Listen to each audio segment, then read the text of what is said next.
नमस्कार दोस्तों, मैं प्रशांत कुशवाहा और आज हम बात करेंगे न्यू जीएसटी रिफॉर्म के बारे में। जो 22 सितंबर से जो न्यू जीएसटी रिफॉर्म लागू होने जा रहा है, उसमें आम जनता को कोई लाभ होगा अथवा नहीं। तो हम बात करते हैं कि जैसे कि हम जानते हैं कि पहले हम जीएसटी जो देते थे 4 चरणों में देते थे। 5%, 12%, 18% और 28% देते थे।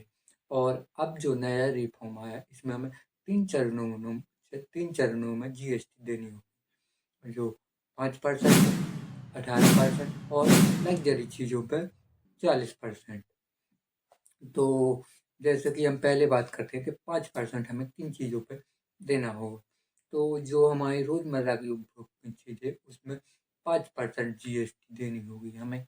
और जैसे कि दूध, दही, घी, सब्जियाँ आदि चीज़ें, इन सब में हमें 5% देनी पड़ेगी। बिस्कुट, ब्रेड वगैरह ये सब 18% में आ जाती हैं, जैसे किताबें, पेट्रोल, डीजल आदि चीज़ें, ये 18% की चीज़ में आ जाती हैं।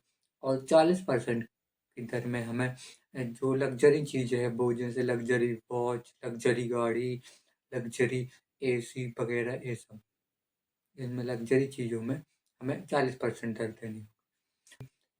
अब हम बात करते हैं कि आम जनता को कोई लाभ होगा इससे या नहीं।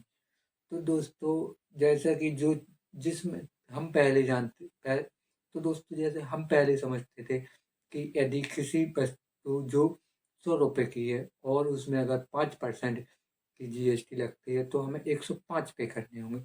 और यदि कोई वस्तु ₹100 की है और 12% जीएसटी लगती है, तो 112 पे करने होते हैं। लेकिन ये थ्योरेटिकल है, प्रैक्टिकल नहीं है। ये थ्योरेटिकल है। प्रैक्टिकल बात ये है कि ये कुछ चीज़ें ऐसी होती हैं जिसमें जीएसटी इंक्लूड आती है, पहले से इंक्लूड आती है।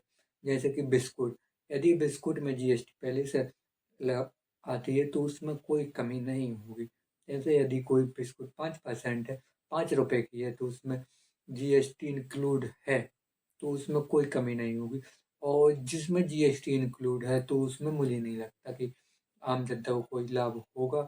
इसमें मैन्युफैक्चरर को लाभ ज़्यादा होगा, क्योंकि वो चाहें तो कम कर सकते हैं, नहीं तो वो नहीं करेंगे कम। और जिनमें जीएसटी अलग से प्लस में आती है, जिसमें प्लस जीएसटी आती है, जैसे बाइक वगैरह होती है, एसी, फ्रिज, इन सब में जीएसटी प्लस होती है, तो इसमें हमें कमी मिल सकती है और इसमें हमें लाभ मिल सकता है। और फिर 40% जीएसटी वाली की तो बात ही अलग है। वो तो लग्ज़री चीज़ों पे है और आम नागरिक तो लग्ज़री चीज़ें ज़्यादा अफ़ोर्ड नहीं कर पाते हैं।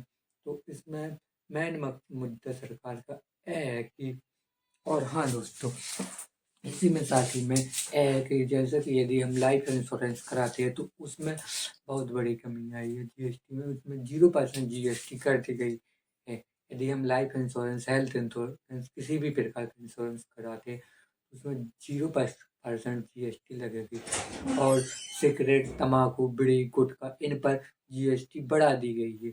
तो सरकार का सिगरेट, गुटखा, बीड़ी पर जीएसटी बढ़ाने का उद्देश्य ये है कि इसमें जो हमें कहीं और नुकसान हो रहा है सरकार को, तो वो इन लग्जरी चीज़ों में और सिगरेट, गुटखा, इन सब में कवर कर सकें।